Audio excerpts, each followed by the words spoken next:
আসসালামু আলাইকুম। সহজ বিডি রান্না চ্যানেলে সবাইকে স্বাগত। আজ আমি আপনাদের দেখাবো পটল চিংড়ি। পটল চিংড়ি কী করে করতে হয় চলুন দেখে নিই প্রস্তুত প্রণালী।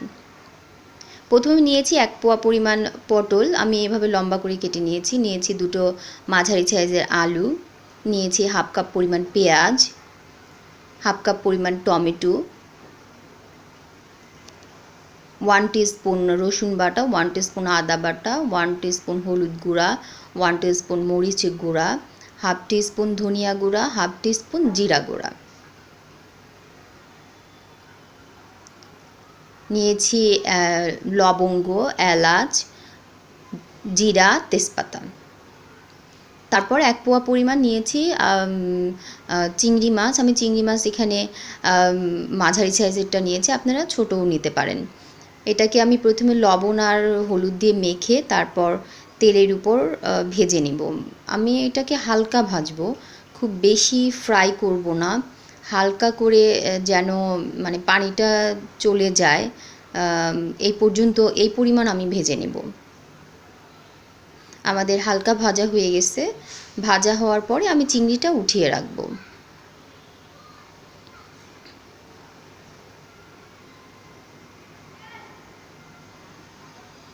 এরপর আমি ওই তেলের ভিতরে দিয়ে দিব আলু।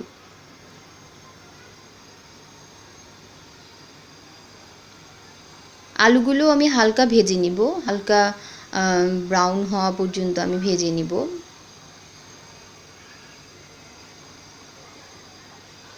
আলুটা হালকা ব্রাউন হয়ে গেছে, এই পর্যায়ে আমরা আলুটা উঠিয়ে রাখব।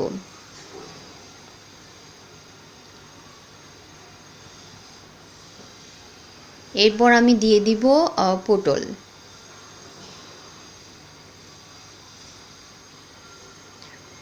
পটলটা ভাজার সময় আমি একটু হালকা পরিমাণ লবণ দিয়ে নিচ্ছি, তাহলে পটলটা তাড়াতাড়ি ভাজা হয়ে যাবে।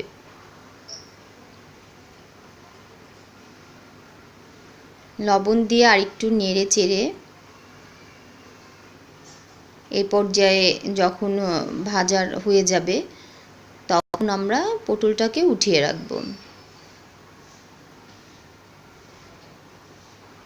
পটলটাকে উঠিয়ে রাখব।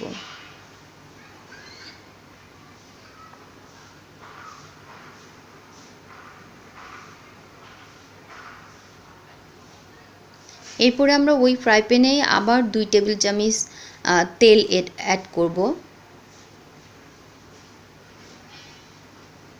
তেলটা একটু গরম হওয়া পর্যন্ত ওয়েট করব।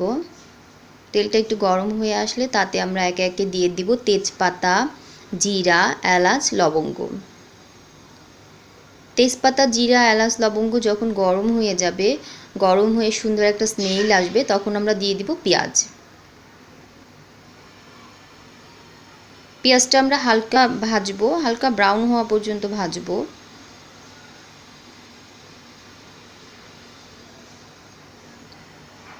হালকা ব্রাউন হয়ে আসলে আমরা এতে অ্যাড করব টমেটো। টমেটো কুচি দিয়ে আমরা আবার একটুখানি নাড়ব, নেড়ে একটু কষাতে থাকব। দেন হয়ে আসলে আমরা তখন বাটা মশলাটা দিব রসুন বাটা আর আদা বাটা। রসুন বাটা আর আদা বাটা দিয়ে আমরা আবার একটু নাড়ব, নেড়ে যখন একটু পানি বের হয়ে আসবে তখন আমরা শুকনা মশলাগুলো দিব, শুকনা মরিচ গুঁড়া আর হলুদ গুঁড়া, ধনিয়া গুঁড়া, জিরা গুঁড়া। মশলাগুলো দেওয়ার পর আবার ভালো করে নেড়ে চেড়ে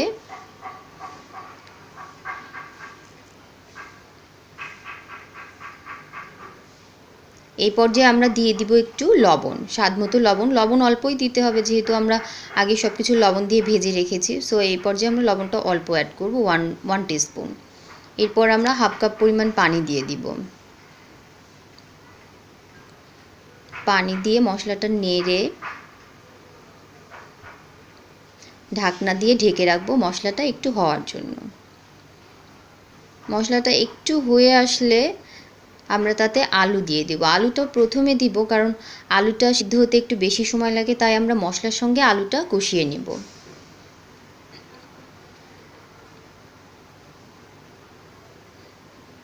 এবার ঢাকনা দিয়ে ঢেকে রাখবো। এরপর আলুটা যখন দেখব, ঢাকনাটা উঠিয়ে দেখব আলুটা একটু হয়ে আসলে দিয়ে দিব পটল আর চিংড়ি মাছ। পটল চিংড়ি মাছ দেওয়ার পরে আমরা 1 কাপ পরিমাণ পানি অ্যাড করব, খুব বেশি পানি না, কারণ আমরা সব কিছু আগে থেকে ভেজে রেখেছি, অর্ধেক সিদ্ধ হয়ে আছে, সো এখানে আমরা অল্পই পানি অ্যাড করব। 1 কাপ পরিমাণ পানি দিব, দিয়ে পানিতে বলক আসলে এবং যখন আপনার তেলটা একটু উপরে উঠে আসবে, তখন আমরা দেখব যে সিদ্ধ হয়ে গেছে কিনা। আমরা অলমোস্ট আমাদের আলু এবং পটল সিদ্ধ হয়ে গেছে। এই পর্যায়ে আমরা সার্ভ করে ফেলবো। আপনারা অবশ্যই রেসিপিটি বাসায় তৈরি করবেন। যদি আমার রেসিপিটি ভালো লাগে সাবস্ক্রাইব করতে ভুলবেন না।